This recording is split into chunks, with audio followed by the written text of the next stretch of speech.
Okay, good evening, everyone. Welcome to our June Jumpstart Wilmington Kickstart Session. I'm Deanna Sargent, and I'm Vice President of Community Development at Cinnaire, and we appreciate you joining us for this evening.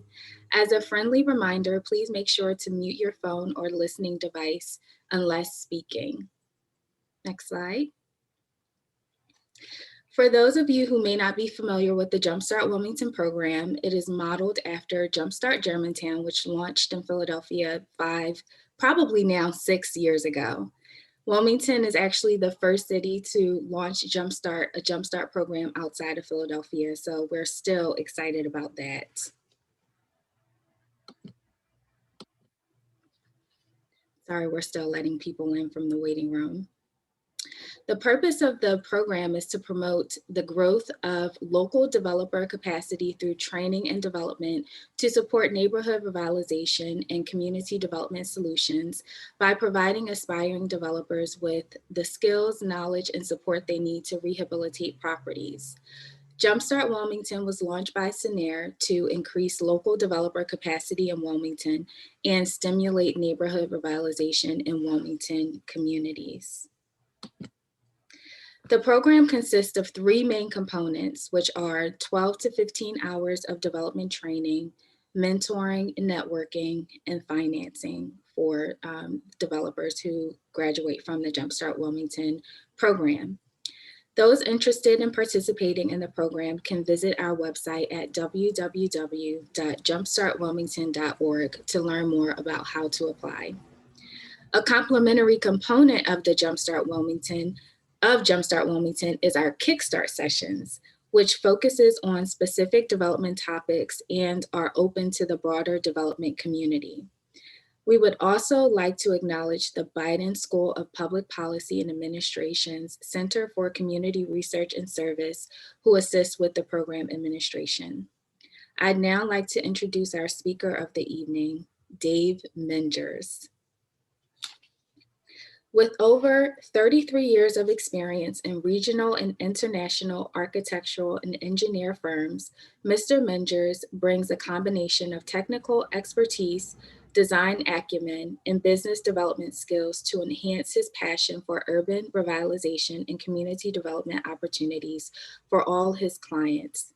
Dave implements a one-team holistic design approach to all projects where the client, the architect, the engineer, and the constructor work as one team to deliver a design solution that meets the goals, the budget, and the schedule of the client. Dave enjoys developing enduring relationships with his clients that extend from project to project, which I can personally attest to as he is the architect for a couple of Cinnaire's development arm, Cinnaire Solutions projects. So we really enjoy working with Dave, and we're happy that we have him as our presenter for this evening. Before I turn it over to Dave, I'd like to just make a couple of additional housekeeping notes regarding Q&A. So Dave will take questions periodically throughout the presentation. So he'll stop after a few slides and ask the audience if they have any questions. So you can present your questions in 2 ways. You can enter your question in the chat, and our chat monitor for this evening, Roger Hesketh, will present your question on your behalf. Or when Dave pauses for Q&A, feel free to unmute yourself and directly ask your question to Dave. So there are 2 ways in which you can present your question. You can put it in the chat and Roger will ask your question, or you can unmute yourself when the time comes to present your question to Dave. So without further ado, I'd like to now turn it over to Dave. All yours. Thank you, Deanna, and hi, everyone. I'm glad that you can join me here this evening to discuss the role of what an architect and engineer plays during the development process. I'd like to kick off by just maybe doing an initial poll of the audience, maybe raising hands or responding. And the first question is, what is an architect? What do they do? I mean, maybe over the course of the years, you might have seen some different versions of architects portrayed in TV shows or movies. And kind of wonder what everybody is thinking about what an architect does. Does anybody have any initial responses, something that comes to the top of your head when you first think of an architect?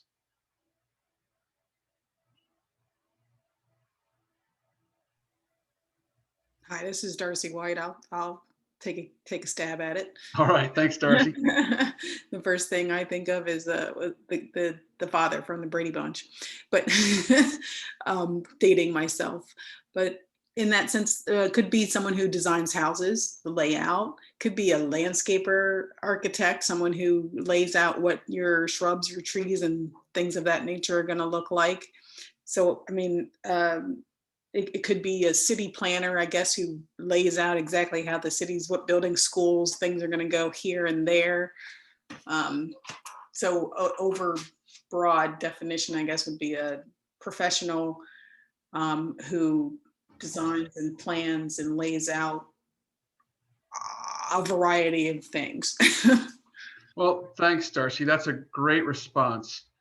Let's go to the next slide.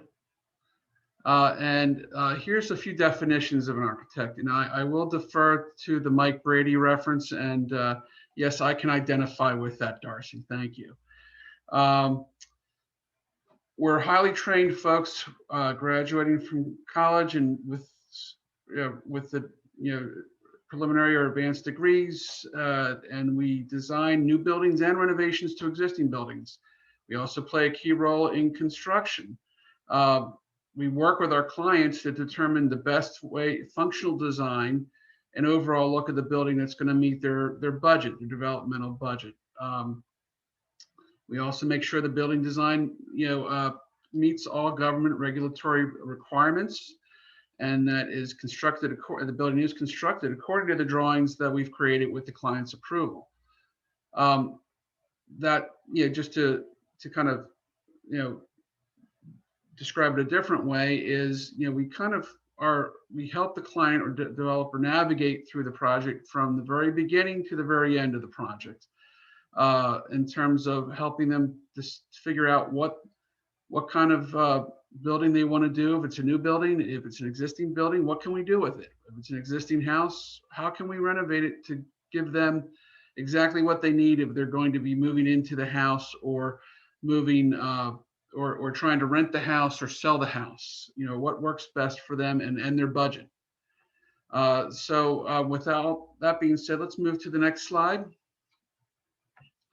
And what I'm going to do is take you through the phases of development that we are involved in, and try to describe how we architects are involved or can add value during each phase. In the pre-development phase, that's the very beginning of the project. That's before you may not have even purchased a property. You're looking at buying a property, and you're not sure if what you're looking for. You think you might want to buy a house to renovate and sell or to live in. And what a lot of clients do with us is they ask us to maybe come with them to look at a few buildings and walk through the buildings and tell them what we see in terms of an evaluation of the building. Is it how much work is going to need to get done what they want to do? What is their program? What do they plan to do with the building? What are potential items that are going to come up and cost them more money, or will be something that will be potential delay during the development process. We also discuss feasibility options. We talk about, okay, it's a house, it's a row home. Maybe it's in the middle of a row. Are we just going to do minimal renovations? Do we need to add on to the back to make it from a 2-bedroom to a 3-bedroom? Is it too narrow? Is it in such disrepair that we should maybe knock it down and build something new? Another option is another issue is due diligence in terms of looking at the zoning issues for the property. Zoning is a term that defines what the allowed uses are for any particular property. And for example, if you were looking at a property in Newcastle County, you could go to the Newcastle County tax parcel site, and you could search for your property through the address, and it would give you all the specific items of who owns the property, where it's located, how big is it, and then what's its zoning. You know, and again, going back to zoning, why is that important? Because if you're looking to buy in the middle of a row home in the middle of a street, and you want to build a skyscraper, well, that might be a problem. And that's where we come in and can say, well, here's what you're allowed to do based on the zoning that is assigned to the property that you're looking at. And it's good to know that before you buy the property, so that if you have and you're anticipating doing one thing with the property, and I'll give it a common example. Well, I want to divide it into apartments. That may or may not be something you're going to be allowed to do based on what the zoning is, and if if you're buying it from the land bank and it's been vacant for a while, the zoning is going to revert back to what it was originally, which means if it was used as an apartment before it went vacant, it's going to revert back to a single family home use. And that might not be what you were expecting when you were buying the property. Hence why it's good to talk to us before selecting a property. The other issue, from a pre-development phase, and obviously with any developer, is you're looking for ways to fund your project, how to pay for the project. We don't provide loans or grants, but we are aware of them, and we understand the process that's involved in if you are taking a loan or taking a grant. There are certain, well, I'll call them hoops, that you have to jump through that are required, and it's important that you understand these before you go too far down the road, so that you are not investing in soft cost for something that you're not going to be able to complete. And that's where we can come and help with saying, well, how much money are you going to invest on your own? There's certain loans out there. There's sources from like Delaware State Housing Authority, from Cinnaire and other nonprofit, not-for-profit lending institutions. And there's things like that you want to be able. I want to make you aware of. There's historic tax credits they can use to raise funds, and sometimes grants as well. So it's good to identify these, I feel, before you start doing anything, because you need to know how you're going to pay for this project before you start designing it. And so that's why I would suggest, these are ways that working with an architect in the pre-development phase, and it doesn't mean it takes a lot of time, it really doesn't, but it's just good for a meeting or two, or some conversation, a little bit of research to get you better educated before you commit to making a purchase and developing a property that, and you are aware of potential issues that may arise. Next slide, please. Let's say then you purchased a property, you found a property, you selected, you purchased it, and you want to start working on it. Before we start the design phase, there's a few other steps that I encourage folks to do that involve, in most cases, architects will assist in. There's some things we can help you do for yourself. But the whole point is as we serve like a guide through this process, we're here as a resource to tell you, okay, here's the next thing you have to do. Have you done this? Have you checked this off in each phase before you move to the next phase? To make sure that you have a clear understanding of what you're doing, why is it important, and what the next outcome is. One initial item is a site survey. Now, architects don't typically provide the site survey. We do sometimes, but we do recommend, before we start work, we'd like to have a site survey or mortgage survey. And I have a little photograph of that on the upper right hand part of the slide that shows what a mortgage survey looks like. And I strongly encourage folks to, when they're settling on a property, to ask for a mortgage survey. If one's not provided, order one, because what that mortgage survey does is it shows you your property boundaries and your setbacks, your zoning, and it gives you the first pass of what you own, it shows you the property, the land that you own, and what you can do with it.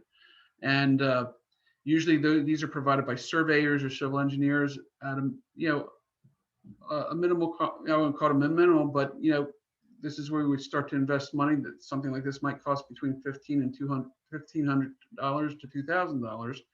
And but is it it's something critical that you're going to use beyond, through the design process and beyond. It's just something, a legal document you should have as part of the portfolio for the property that you own.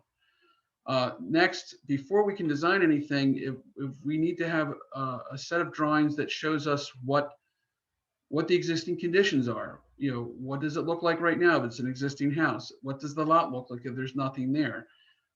So we need what's considered like the base drawings of let's say a house that you've purchased that you want some renovations done to. So we would come out and do a building measure up. We would measure up all the floors and also the exterior of your building, and come up with drawings that show the floor plans and elevations and maybe even a section of what the existing building looks like. What is it?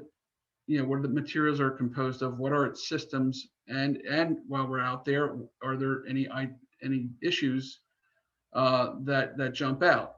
This is the first pass that we have a chance to say, okay, well, if you go into a house that half the floor is missing because there was a roof leak and was never addressed, and now the floor is rotted and it's going down to the next floor, or the stairs are starting to slant to one side, or there's broken windows or things like that, is all things that we start to record while we're doing the building measure up, so we know that we can address them during the design phase as renovations or repairs. Zoning analysis, we talked a little bit about that in the last slide. Let's say this is again going to something where if you've bought a house and you want to add on to it, well, you can look at your site survey from the pre-design phase, and it can tell you, well, if you want to add an addition to the rear of the site, it tells you what your rear yard setback is and how far back can you add on to this existing house. If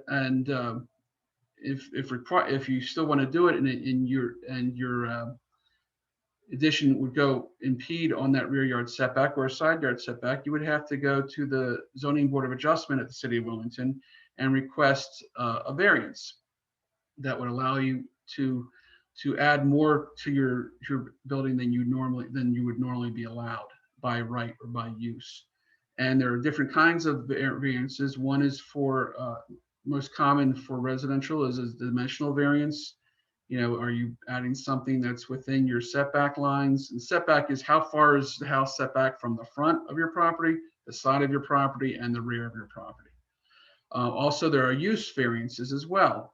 Let's say you wanted to buy a house and it's a single family house and you want to try to subdivide it to be used as like 2 apartments. You're going to have to go for a use variance. And that is something where you're going to have to explain to the city board why this is important to you, and see if they'll allow it. Now, I'm not going to, I don't want to give that away because that's the next episode of this next month. So I'll just leave it at that. But as your architect, we can be your advocate for that. We can go to the zoning. We can provide the required application information and technical information, and represent you on behalf of you going into a zoning variance. Now, if it was a super large project that involved multiple units or something like that, we might defer then to advise you to hire a lawyer to do that. But for single family residences, I think we can cover what the issues are that the zoning board might be looking at. The last part of pre-design phase would be the building program and project analysis. And this is what we call, in terms of program, this is where we decide, okay, you've bought this, maybe you've bought an empty piece of land, and what do you want to put on it? You want to put a house, how many bedrooms do you want it? How many bathrooms do you want it? What is the size of the house or the renovation? And what kind of budget we start to talk about budgeting at this point, based on maybe a square foot cost initially, just to kind of get the ball rolling with that. and we would use our experience with recent construction to help identify what the potential zoning, what the potential construction costs would be. The other issue of that would be to kind of work with you again with the budget aspect of this is to, one thing that I would highly recommend is to include some contingency in your development budget, because what contingency is that's money set aside beyond what the estimated cost of construction is expected to be. And since we're just starting the design, we don't know what that really is going to be until the design is done. The more we develop the design, the more accurate that estimate becomes. So it can be updated at various phases during the project. But part of it at the very beginning, we encourage folks to do is to include money for unforeseen circumstances. You open up the house, you take a wall down, and you'll find something there that needs to get removed, or there's in the basement maybe the oil heater leaked and you have to get it remediated, or just unforeseen circumstances. A perfect example recently is within the last 6 months to a year is if you bid a project, or priced a project last fall, and you were trying to build it now for that same price. Number one, your contractor is not going to hold their pricing from last December. They're going to want to rebid it because of the superinflation of building materials, such as wood products, steel, even drywall. And so what might have cost, $400 last December might cost maybe twice that much now. We don't know. So that's why it's really important to have that contingency in there. You don't want to get through this project or get during the middle of construction and realize that you've run out of money. Then you're stuck. So highly recommend that. Next slide, please. Now that we have all our tools ready to start the design, we're going to go into it. And we're going to start with the schematic design phase. And from schematic, the best way to describe schematic design is, okay, how big is it? What kind of rooms are you going to have? How close are they to each other? What does the outside look like? And, kind of start there. We start to solve the problem of the functional problem of, I want to put 3 bedrooms, but this house that I bought had 2 originally. How am I going to get 3 out of 2? That's the 10 pounds of potatoes in a 5-pound bag approach. That's very, very often what we come across. We might also discuss what's the trend around in the neighborhood there, or what is selling if you're trying to sell the house, or what do you want to live in based on what your house, what your family is, if you're renovating this house for your family. So that's the sort of thing that we start talking about now is, what's on the first floor, what's on the second floor, are we going to have a basement? Is there a basement there that we can put something in? Do we need to add a 3rd floor? Do we need to add an addition? Is it worth doing that? Or can we fit everything in the existing building shell? So again, room size, what's in it? What spaces go into your building? How big are they? How are they related to each other? And what does it look like? And we used, like I'm showing to the right there, we use 2-dimensional drawings such as floor plans and elevations to do that. Floor plans are pictures of each floor. Elevations are pictures of the outside of the building. And sometimes we do sections which show a cut through the building so we can start to identify what the structural system is between the buildings and how we're going to travel from one floor to the next. We also, if needed, we can provide visualization in terms of creating a 3-dimensional model. Usually we don't necessarily do this with an existing building unless there's an addition going on it, but if it's an empty lot and it helps us better visualize, we'll build a 3-dimensional model and then we can render it if need be to show, in some cases, to show you what it's going to look like from a more photorealistic standpoint, and also to show your lenders what it's going to look like from a photorealistic standpoint, so they know exactly what you're trying to do.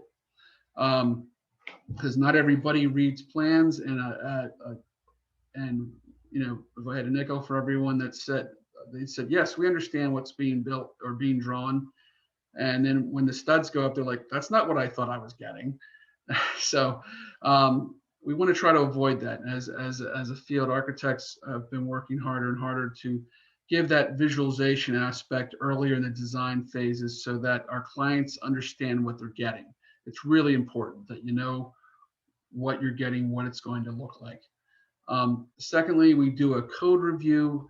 Code reviews are, codes are reflected by what is the government decide are the methods of safety and building construction for a local municipality.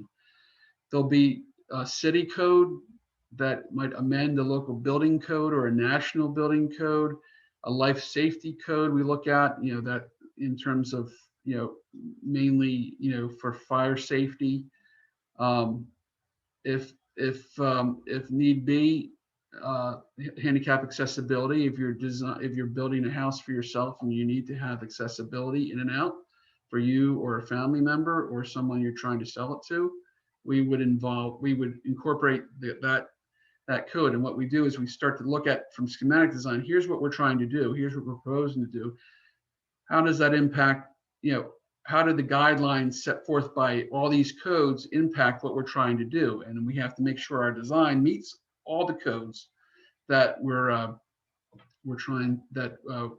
are required in order to secure a building permit from the local municipality, whether it's the Newcastle County or the city of Wilmington or whoever. So code review, really important to do that. It's the basis of defining this health, safety, and welfare for the rest of the building design. Design development is kind of an intermittent phase, and what we're doing there is just taking from the initial schematic design and adding more information. What's the structural design going to look like? If it's an existing house, can we use the existing structural design? Do we have to make changes to it? Are there pieces falling off that we need to replace? Identify the building materials we're going to use. If it's a new building, are we going to use brick? Are we going to use siding? What are we allowed to use based on the location we're at? And we also start identifying other systems. What kind of mechanical, HVAC system? What kind of lights? We start just to talk about, a little more definition into what each, what the house is going to look like, or the building is going to look like from a more detailed perspective. Finally, we go to construction drawings, and that's where we add the balance of the detail that's required to show the quantity and the level of quality that's involved in the building design, so that it's ready for competitive bidding. And also for building permit application and construction purposes. So these are the drawings that end up being used to go solicit bids from contractors, that get sent to the city to get approved for construction, that are on the job site while being, with the contractor while it's getting built. So really important construction documents. And you can see this is kind of a process, and that's all important too. We often get a lot of calls from folks that say, yeah, I just need a set of plans. Just draw me up a set of plans. Well, what's on the plans? Well, here's a hand sketch of what I want. Just do that. And like, we can't just do that. By law, we have to go through and review it, and can use your hand sketch as a basis to start the design, and then work with you to make sure that you understand why it's important that we meet all the codes, that we'll do our best to incorporate everything that you're asking for into the drawings. But at the end of the day, we sign and seal the drawings, which means we are legally responsible for that design and the health, safety, and welfare of it. So we'll work with you on your design, but as I said, as Deanna said in the beginning, I'd like to adopt the one team approach, which is, we're all on the same team. We're going to have constant, discussions about this. We want you to understand the decisions we make on your behalf to make sure that you get what you need, as well as what you want possibly. And that's going back to programming. There are things that you're going to need to have that it's important to you. And then there's other things that are like nice to have things. And I call that wants and needs. And some things are critically important to you, the client, and some things we need to do as architects to protect you, to protect your house, to protect the safety of those entering it. So that's where we kind of pull through that process and just, and take you through it with us, so you understand at the end of the day what exactly you're getting before it's built. And we review, that goes through we do that through meetings with you, reviewing the drawings, taking you through, showing you other examples, showing you models, whatever it takes, so that you understand here it is. And at this point, maybe an update of along this process of what the cost estimate would be, so that there are no, to mitigate the amount of surprises if you go out for competitive bidding. So at this point, I think I'm going to do one more slide just to show you a couple more examples of, and this basically is just the items on the drawings on the top. They're all from the same project. It's a project we're doing with Cinnaire, 8th and Jefferson, and it shows the building of 2 new townhomes on a lot that was a double lot that was occupied previously by a 3-story building that included a liquor store and apartments. And on the top left corner, you can see the schematic floor plan. And we have some dimensions. We show stairs, we show doors, windows, things like that. And kind of like, here's the size of each room. Here's how they're connected together. Here's how we get in and out. Here's how we go up and down the stairs. And then as you go down below that to the construction drawings, you can see, well, there's a lot more information there. There's more notes, there's symbols, that show section cuts, which show you how the building gets built from floor to floor and from outside wall to outside wall. And it gives more information so that the contractor can do a quantitative takeoff using our dimensions, not by using the scale. That's a no-no. And just start to say, okay, how much drywall do I need? How much of this? How much of that? How many windows am I ordering? What sizes are they? That's what the construction drawings will tell you. And again, going up to the schematic design on the upper right-hand corner for the elevations, you can see what they looked like initially and what they look like on the lower right-hand corner at the end. There's been a bit of a transition there, I'd say, from the upper right-hand corner to the lower right-hand corner. And that includes, on both cases, you show building materials. Here's the number of windows. Here's brick on the first floor. There's a pitched roof. The roof comes, changes a little bit. The roof design changes from the beginning till the end. And that comes with, working with the developer on your budget and finding out what's going to fit. Sure, Pete, you can buy one of those anytime, buddy. I'm right here. And then to see what this, to kind of, again, manage your expectations, to say, wow, that's beautiful, but wow, it costs way more than what I'm able to afford. It's kind of like those home and garden shows, the Love It or List It, which, by the way, not a huge fan of. It makes it look too capricious, and they don't really consider all the functional aspects of it. So my wife does not like to watch those shows with me, because I get very upset when they say, oh, we just found a column. No kidding. Well, don't you think you should have looked at that first? Because it's going to cost you $2,000 to replace it or fix it. Drives me crazy, but that's an aside. So at this point, let's take a break and let me answer any questions that you might have so far. It doesn't look like we have any questions in the chat box so far. I do. I would like to ask a question. Sure.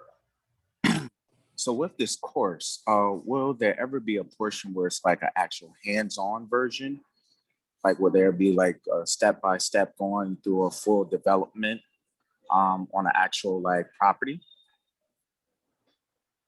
Well, I'm not quite sure how to address that with the course that you're taking, but if you were working with an architect, I mean, I'd be happy to be a part of a course that shows you that.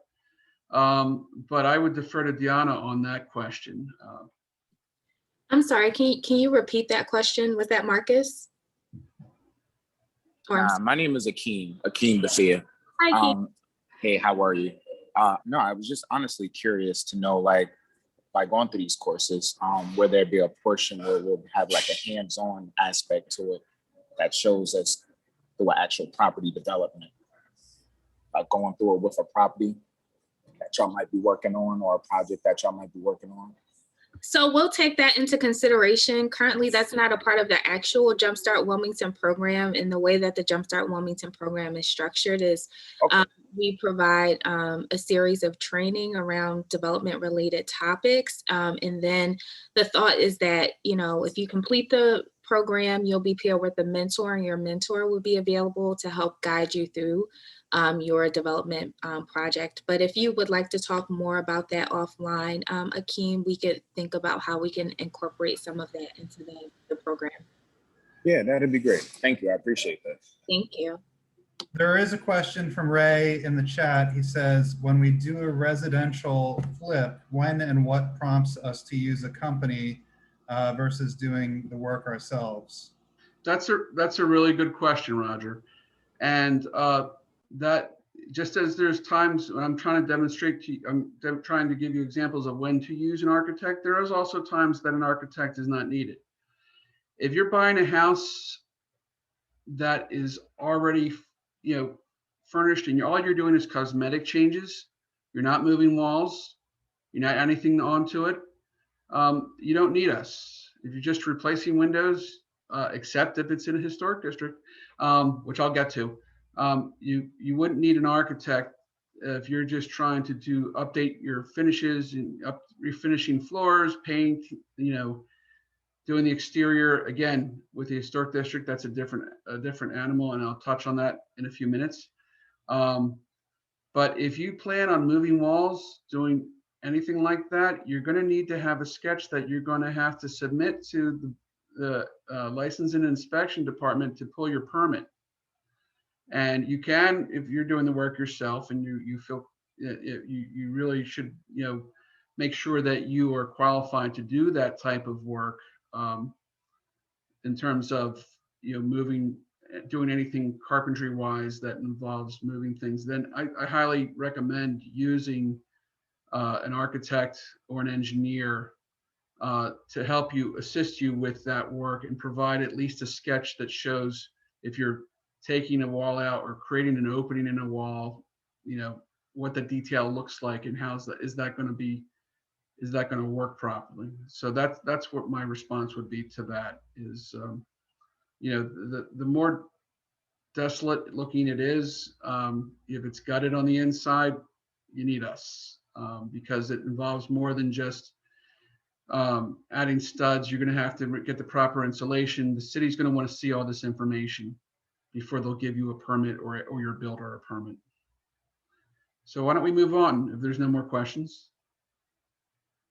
Can we go to the next slide? Thank you, Tamara. Okay, so we finished our construction drawings, and now we're going into the pre-construction process. And what that means is that there's a couple different options to this. I call it the competitive bidding process. What that means is that there's different ways you can get your work done. Like Ray said, if you're planning to do the work yourself, you don't really need to go through a competitive bidding process except for what you're going to need to do to purchase the materials and equipment to do the work yourself. Secondly, if you have a builder you've been working with, that's fine too. However, if you don't, what is normally done is we do what's called bidding and negotiations. And, you know, most architects, my firm included, we have a bidders list that of firms that we've worked with, of construction companies or individual builders that we've worked with, or, in the last few years that we have a positive relationship. We've had successful projects completed with them. And when our client asks us if they would like to, use our bidders, we can create a bidders list of folks that we know have successfully completed work that we would recommend, and create what is a bidders list, which is normally about 4 or 5 or 6 people to bid on a project.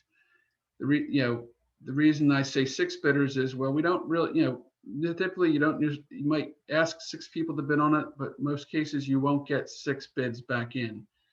But what I'm looking for is trying to get at least a minimum of 3 bidders, so that you have an opportunity to see what the high, low, and the middle would be for that, and see if there's any trends on those bids. If the bids are too high or too low.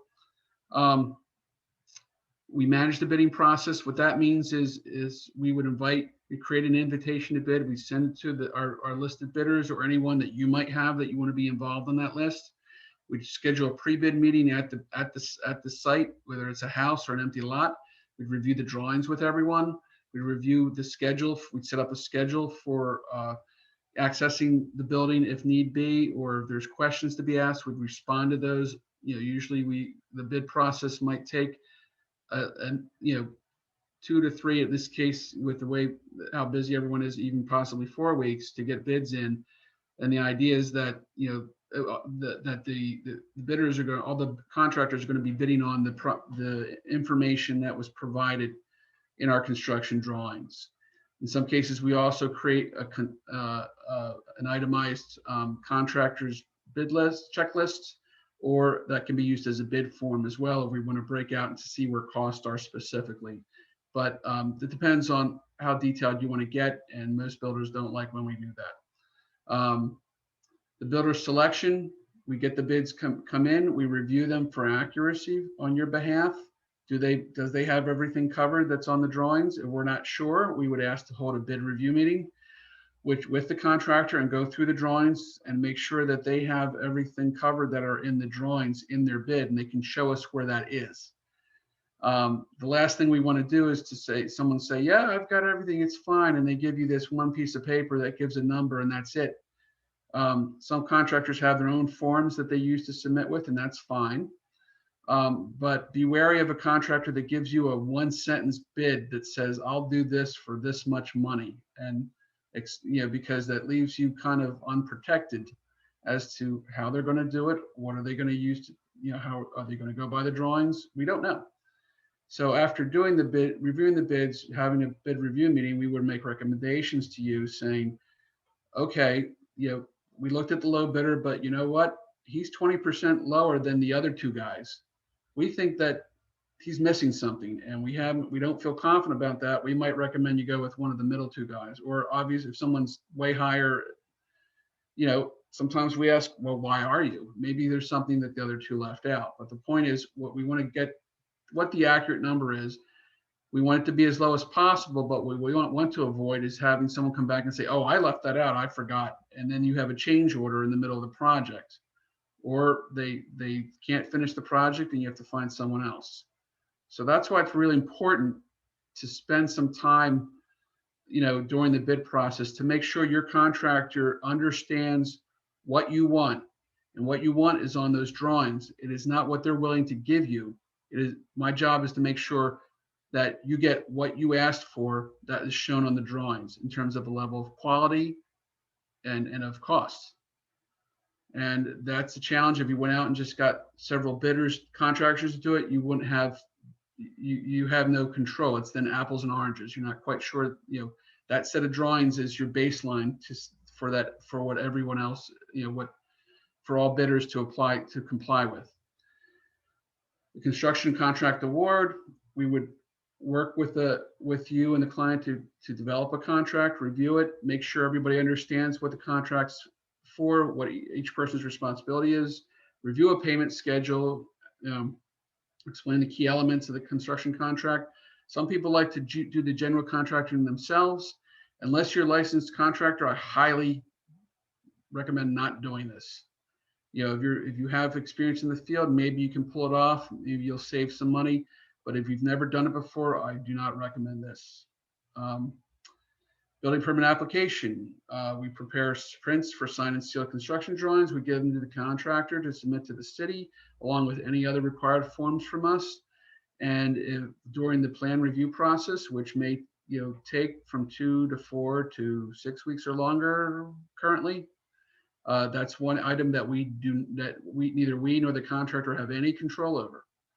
So we try to get an idea of where we are in the queue and do our best to politely but consistently get the plan reviewer to review the project, review the drawings, and if there's any questions that come up, let's get those answered to them. Next slide, please. Construction phase. Okay, now you've got your permit, you're ready to build. How we can help you there is, we would work with the contractor to come up with a construction schedule and make sure that construction progress stays on track. Answering questions from the contractor whenever need be. Staying on track is really important, particularly if you have a loan, because if you take a loan from an institute, a lending institution, that loan is only good for so long. If it's a construction loan, they're going to want to see progress on that and drawdowns, and they're not going to fund that loan forever. So it's important to have a contract and stick to it. And in terms of that, and the second one, submittal reviews and finish selections, we can work with you to make those selections. You can make them on your own or coordinate with the contractor. But again, we're here to enforce that you get what was bid on the drawings. If you want something specific, we'll put it on the drawings. If you want something at a certain price point, we call out that price point and ask the contractors to submit samples of whether it's tile or cabinetry or any type of equipment that's required, so that it meets within your budgetary purposes. Draw inspections, every month. Usually the contractor wants to get paid. We make, there's to fill out typically an application for payment that's on what's called an American Institute of Architects, application, which we supply, and that's an industry standard. And what they do is they break the job into what's called a schedule of values, which includes, here's how much concrete we're going to do with this amount. And each month we're going to bill for a percentage of that's complete and what's left. Same thing with, masonry or carpentry or windows, and our job is to go out there and look at the application for payment and see that the work's been done based on what the contractor's asking for in terms of payment, and that it's done properly. And the last item there is, during the course of the process of construction, make sure the work is completed according to the approved building drawings and is of high quality. And if there's issues that come up in the field, we come across an unforeseen condition, and we go in and help address that with you and the contractor to find a solution if to require it. Let's go to the next phase, the next slide. All right, this one is for if you happen to buy a property that's a historic property that is in a particular historic district, there are certain rules and regulations come along with that property that you're going to have to adhere to when you decide to renovate that house or building. And this falls under the purview of the Design Review and Planning Commission. It's a city-appointed public commission by the city of Wilmington that reviews all proposed demolition, new construction, and renovations to buildings located in the city historic district. It includes other overlay districts as well that you can find on the website. But the idea is that if it's in a historic district, they're not going to let you put vinyl siding on an existing house or an addition. It's just not going to happen. They're going to want you to fix your bricks. If you replace the windows, more than likely they're not going to let you use vinyl windows. They're going to want wood windows or a wood clad window or a composite window. You know, if you're repairing the outside, if you know, they're going to want you to make it look like how it was, as close to as possible as when it was built, if we can find where that is. For part of the, you know, if you happen to be developing a property in a historic district, you're going to have to go through what I call the Drpc application process, and that is preparing an application to the Design Review and Planning Commission, which describes what you're going to do in written format and also graphically with a site plan, photographs of the existing building, and how you're proposing to revise it, either by colored rendered drawings or renderings. And so we work with the planning department to make these submissions, and we would be representing you on your behalf to present these at our monthly meetings. So usually takes, if you go make a submission in 1 month, you'll probably will be heard the following month. And you know, if you're in a historic district, you will not get a building permit if you don't have, in a historic district, if you do not have an approval from the Drpc. And so we try to do that sometime, you know, at the end of schematic phase, but before construction phase, so that if there's any design changes that are required, we do it before we get too far down the road with all the detailing in the construction drawing phase. So that's pretty important, particularly if it's in a historic phase, in a historic building. That same works if you want to knock something down in a historic district. You need to be able to tell the Drpc what's going to go in its place, which again comes back to us to say, we kind of then have to design something for you about what you plan to put in its place. So that's another option. The same as whether, and this applies to all historic districts within the city of Wilmington. The historic tax credit process, that is managing the application process. Historic tax credits are this. If you are renovating a historic building and you're planning to keep the outside looking pretty much what it looks like now with minimal changes, you can apply for state historic tax credits. And what they are is, if you say that you're going to renovate this building a certain way, and it starts with the Drpc application process as an initial review of that, then you can submit these applications for tax credits to the State Historic Preservation Office and say, here's what's existing, here's what we're proposing to do on the outside, here's what we're proposing to do on the inside. And you can get tax credits, which you can sell to local banks and investors, which will then you can retrieve. In most cases, they come up to for a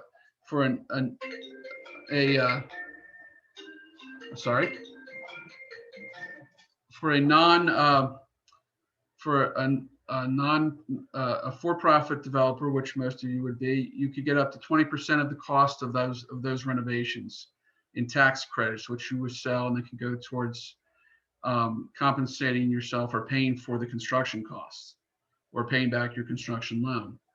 If you happen to be a not-profit, you can get up to a nonprofit, you can get up to 30% for that. So that's something that we help manage with our clients if that's something they're interested in. If they're looking to restore or preserve an existing building, even if it's from the outside and the inside looks entirely different, you can go for the tax credits just for the exterior.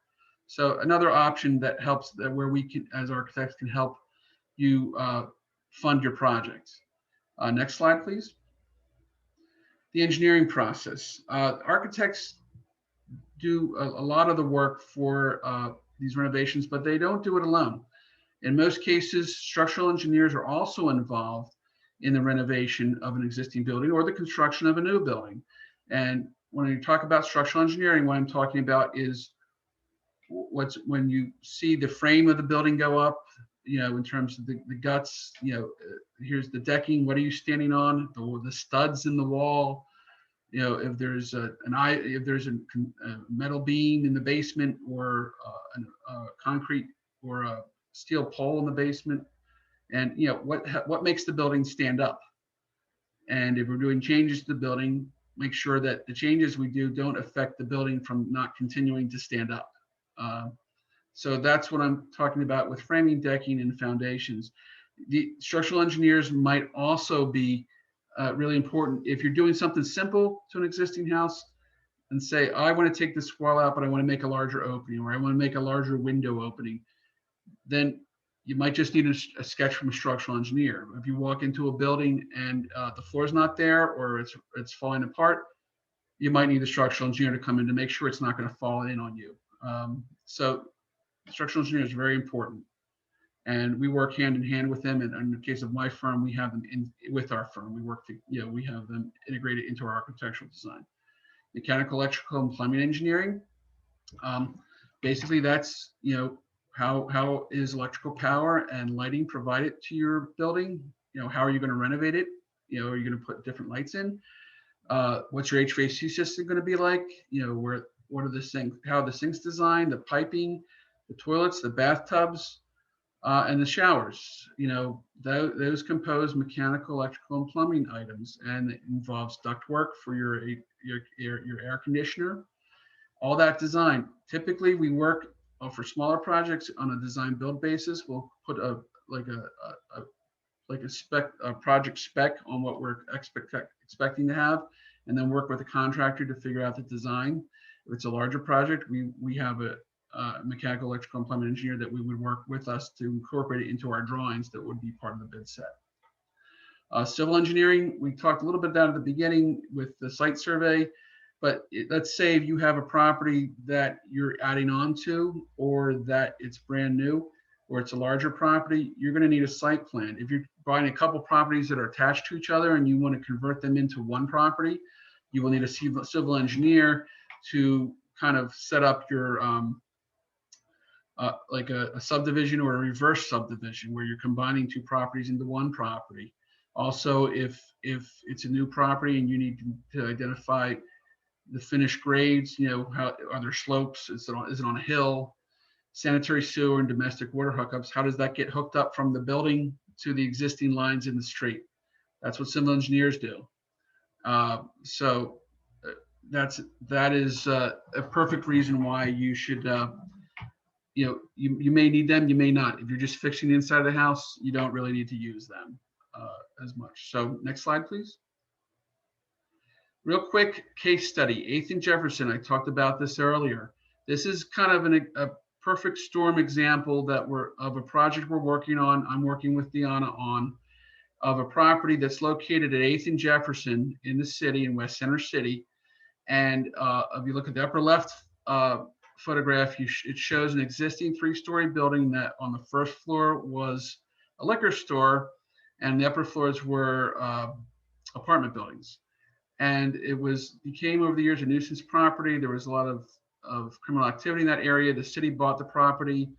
They turned it over to Department of Real Estate and Housing, who then turned it over to the land bank, who then we worked with them to get the building demolished. Before we could get it demolished, because it was in a overlay district outside of the historic district, but still required to go to DRPC. We worked with DRPC to show them what the building would look like in the future, and that's where that rendering on the lower right-hand corner came from. And it was submitted and reviewed by DRPC. I did a presentation, the public weighed in on it, and it was approved. We also went to the Zoning Board of Adjustment because we were seeking some dimensional variances so we could build right out to the sidewalk. Because even as a corner property, there are setbacks required, dimensional setbacks that in most cases don't happen in the city, but particularly in this particular case, we really wanted to set the edge of the building right on the corner. So we had to go in and get those dimensional variances. We also did meet with the local civic association to get their feedback and input. And we also worked with the clients to get their feedback to get it to a point where it is affordable to build and will be sold at an affordable price. But it's each townhome, there's one on to the right and to the left, will be three-story, 3 bedrooms, 2.5 baths with a 2-car garage in the rear. where we're adding, instead of having a backyard, we're having an alley, and then the main living area is on the first floor and with a deck that comes out to the rear that's over top of the garage that acts as kind of like a raised deck.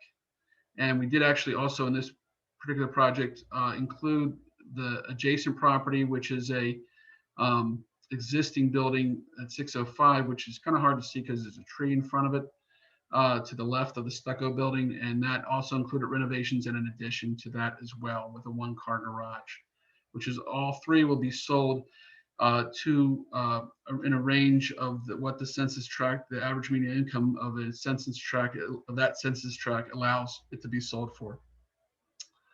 Next slide, please. Okay, just to kind of wrap up a little bit, is it worth it? Why, I hope I've given some demonstrations or examples of why it is worth getting an architect involved in your project. First of all, again, we help manage your expectations. At the beginning of this, you might not know what you want to do. You might think you have an idea of what you want, but can you afford it? And that's where we come in. We can help you kind of shape your ideas to what will give you the best outcome for what your investment's going to be in. Also, in terms of how long is it going to take? How long does the design take? How long does the review, the planning review, and all that sort of stuff. Guide the project. We work with you from the beginning to the end as an advisor, as a guide. Okay, this is what the next thing that comes up. Here's what you need to expect. Here's what we're going to need from you to help us, develop the drawings the way you want them to look. And go from phase to phase with that and know when it's time to apply to the zoning board. And yes, when is it time to apply to design review? So we don't, we try to do this in the most timely, efficient way possible. We control the process. We control the, from the beginning of helping you with the selection to what the designs will be, to what if any changes need to be required with dealing with the city, to the applications, and then through to the construction to make sure it is built the way that it's supposed to be built. Cost savings. It is much easier to deal with us in the beginning and during the design phases and the construction document phases to make changes before you start building. If you start making changes in the middle of the field when you're doing construction, it's going to cost you significantly more than if we tried to figure it out before going out there, before starting construction. And value building. Our job is also to make sure that you get the most bang for your buck.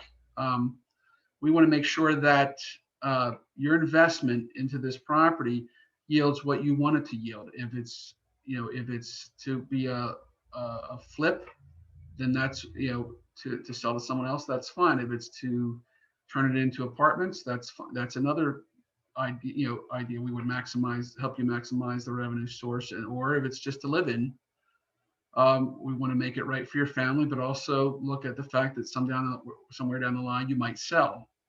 And, so we put in items that we know will be of value to improve your sale price when you decide to sell. And lastly, with the surrounding community, we make sure that whatever we do,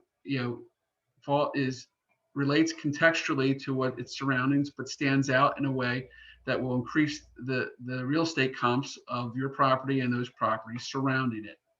So again, building building value within your property. So I think at this point, I think I've talked long enough. I thank you for listening to me ramble on here, and I'd love to hear any questions that you have. If we have, I think, about 3 questions that have been put in the chat box, if we can start there. The first question from Patty: is it particularly challenging to repurpose a building, for example, retail to office or commercial to residential? It depends on what we're trying to do. I mean, retail to office is not that difficult, but let's, in terms of looking at commercial to residential, yeah, if you look at this, actually the screen that's up now that says thank you, that is a project that we worked on at 6th and Tatnall, and it's a conglomeration of buildings that we ended up, were previously used. That building was used, originally built in the 1800s, and it was a market. and it had other commercial uses, and it was also used along the line as a church and other things. And we decided to divide it into, we worked with the client and decided to divide it into 2 condominiums. So one on the lower 2 floors, one on the upper 2 floors, because that's what it best lend itself to. Going back to initial evaluations, looking at this project, the same thing with the adjacent property next to it, that was 2 individual units that we combined into 1 property. So it really is a case-by-case basis, Patty, in terms of some elements are easier to convert into other elements. In terms of historic elements, we try to preserve the exterior and not necessarily have it dictate what's going on inside. Okay.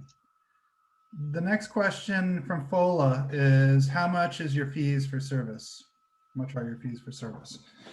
The fees vary based on the services that we provide, and there are different ranges. We can go from being really, really involved, and obviously the more we're involved, the more our fees would be, to you use us when you need us kind of thing for the basic minimum. So I would say, based on the percentage of what you're investing, that range could range from anywhere from 6 to 10% of what the overall construction cost would be. But again, there's many factors with that we assess initially. If you have existing drawings, well, that saves money. We don't have to do that. If you know who your builder is, we don't, and you know what your budget is, we don't necessarily have to go through the bidding negotiation phase, or if you're doing the work yourself. So in doing construction, we kind of do we can get as involved as I described, or we can get as little as call us if you need us, if you have a question. So it ranges from project to project. But I think that 6 to 10% range is usually, depending on what the size of the project is. The larger it is, the fee gets lower. But it has nothing to do. It's more about what amount of time it's going to take us to achieve the tasks that you need done for your specific project. All right. It looks like, well, somebody had their hand up a second ago. It looks like it might have gone down, but Tali had a question. Tali, do you still want to ask that question? Yeah, it was Tali. I got disconnected, but I'm back.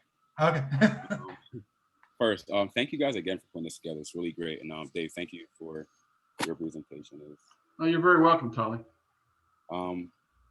My question, so I run a company called We Mean Business Program and Services. And our focus is kind of in the underserved communities. And one of the things that I realize is just even paying attention more so to like Northside Wilmington in that area. There's just like a lot of abandoned buildings, and just from being around and conversing with a lot of different people, just real estate and the whole redevelopment process is kind of like a thing. It's a big trend. But there's just certain demographics, and I understand why we're doing the whole Jumpstart Session thing. And I kind of asked this question in a previous session, and you're probably a better person to redirect it to. And it's more so directed into just from your architectural background and your experience. Could you speak as to a little bit more as to why you think projects in those demographics are really not a thing, especially given there's just like a high rate of homelessness, like in the city, and common sense will kind of say develop those that you're creating affordable housing in the demographic around the community where these people are coming from anyway. But could you speak a little bit more to that and from your perspective as to why those are generally just like avoided, and including the cost factor, because I know that plays a big role too. Well, that's a good question. There's lots of potential answers to that, but I'll answer it from like an architectural perspective, and that is,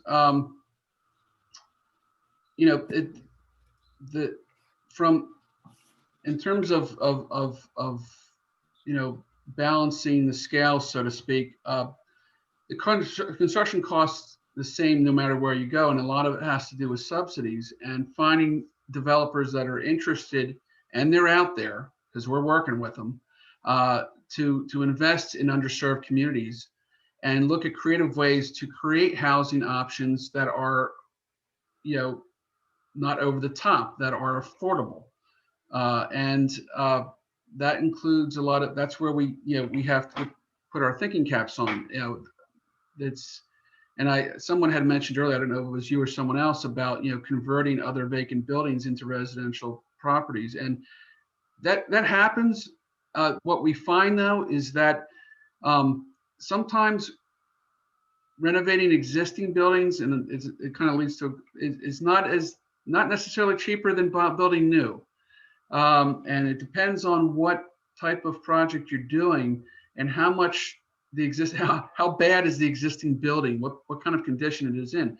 But in terms of the investment into those types of areas, I think, if you look at like on the north side of Wilmington, there have been some significant investments over the year, and it's built segmentally, but it's kind of chicken and the egg. I mean, there seems to be a lot of focus in certain areas to draw outside folks into town, whereas the mission of our firm is more to serve the communities that are already here, that we want to keep and raise up to have the same comps and lifestyle that everybody else enjoys in the city.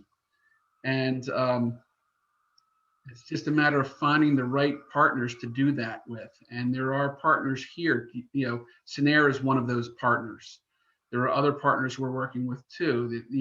But it's being creative about it in a way that providing this housing to the folks that need it the most, but also in a way that is, in my opinion, everything looks the same. It's all market rate. It doesn't have to. It might be a lesser. It doesn't have to. It doesn't have to cost as much, but it can look pretty darn close the same. And that, I think, is something that a mission that I know other firms endeavor to do as well as ours, and many developers do as well. And our hope is that we continue to get those opportunities and work with folks like yourself to make sure that that it keeps moving that way. And happy to help you any way I can. I appreciate the response, Dave. Thank you. I have one follow-up if time allows, or I don't want to keep We have time for a brief follow-up question because we still have 2 more questions in the chat. I won't be greedy. I can always email Dave at some point if that's a thing. Sure, absolutely, Kelly. Thank you. Roger, do you want to present the final? Yeah, another question from Ray is, what other sources of rebates are available? What is a DDD district? And how much money will that program rebate me?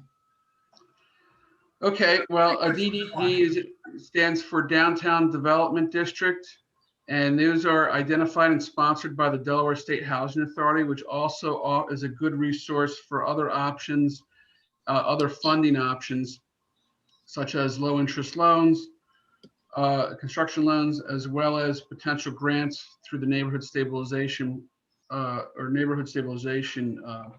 funds. Also, this, I'm getting to the Downtown Development District, but what that is if your property falls within a specific area and you're doing renovations to it, you can get up to 20% of your costs of those renovations.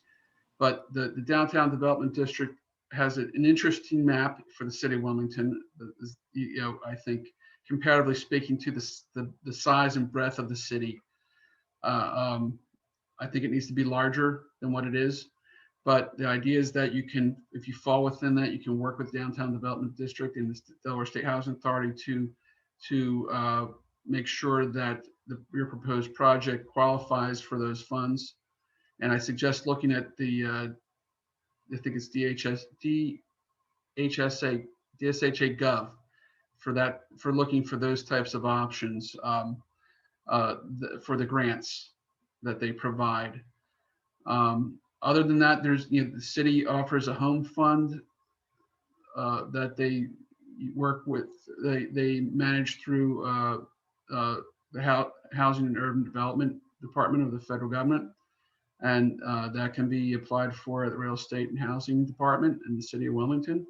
So there are, when you're doing these types of developments, whether an individual or a larger company, it's usually, you kind of stack these things together so that the sum is greater than the parts. And that way, you can show that you can get somebody to believe in your project and get some funding behind it, then that will convince someone else to give you some funding. But I think at some point, it's realistic. You have to understand that you're going to have to put some of your own, money or time or whatever it is that you need to do to get the project off the ground. And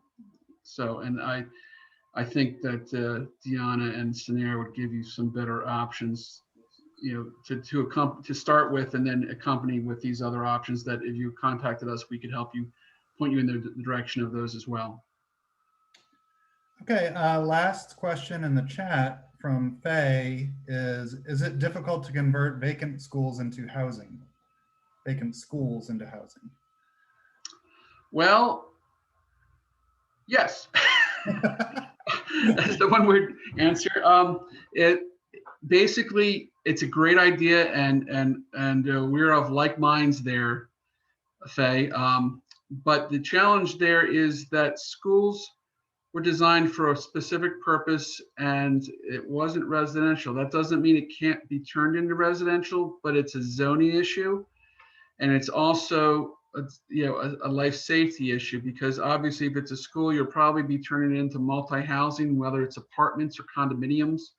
There would be sprinkler systems and other additional fire alarm systems, other life safety systems involved. So it can be done, and it has been done.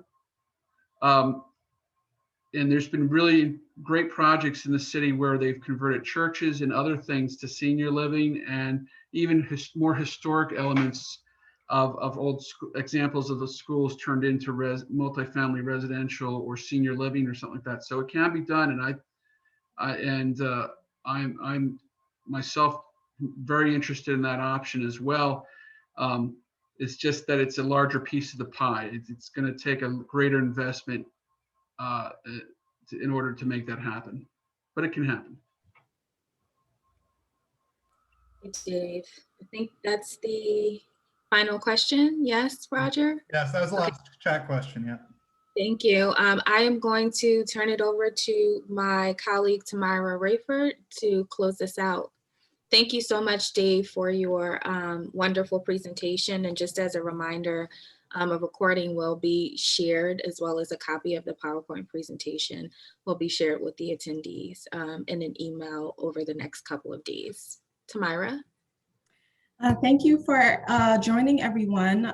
We hope that you found this information valuable and helpful. A few things before we end today's session. You will receive a brief survey following the session, and we would love to receive your feedback on this event, as well as topics you would like to see in the future. Our next Kickstart session will be held on Monday, July 19th, 5 to 6 p.m. The topic will be navigating the Zoning Board of Adjustment presented by Bill Larson, the former City of Wilmington Zoning Board of Adjustment Board Chair. Registration is now open, and you can visit the news and events page on our website, jumpstartwilmington.org, to register. I hope everyone has a great evening, and we hope to see you all soon. Thank you, Tamara, and thank you for everyone for attending this evening. We hope that you found this as valuable as we did. Thank you, and thank you so much, Dave. We cannot say thank you enough. Have a wonderful evening. Thank you. Hey, Deanna. Yes. When you send out the recording, could you there's a bunch of links that got sent out in the comment section as well. Mm-hmm. Yeah. Would you be able to share those as well in the email? Absolutely. Thank you. Have a good one. Thank you.